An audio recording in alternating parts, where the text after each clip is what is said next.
continue to take measures in the future. Hill. Mr. Speaker, the government's mismanagement of this pandemic has hit a new low, and declosing the border isn't working, and neither is testing.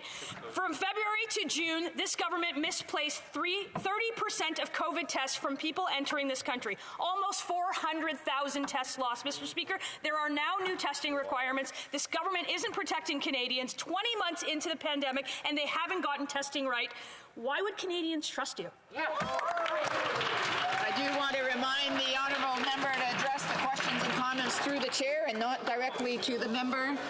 The Honourable Minister of Natural Resources.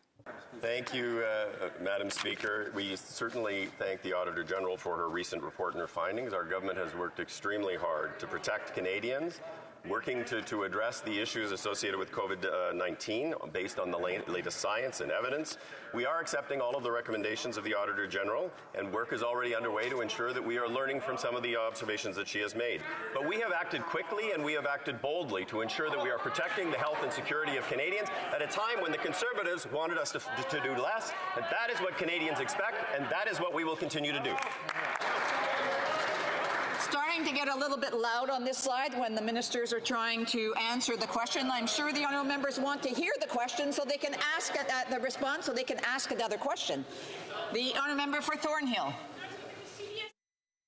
46,000 people from April to June this year who landed at a border in U.S. border airports, I should say, and immediately crossed into Canada by land, all to circumvent the ineffective air travel restrictions they put in place. Yesterday's AG report said that no recommendations were ever given to the government to enforce different rules for air and land. So these arbitrary rules on Canadian travels have been a boon for American airports. How many jobs has the minister created in the Buffalo airport, and when is he going to stand up for Canadians?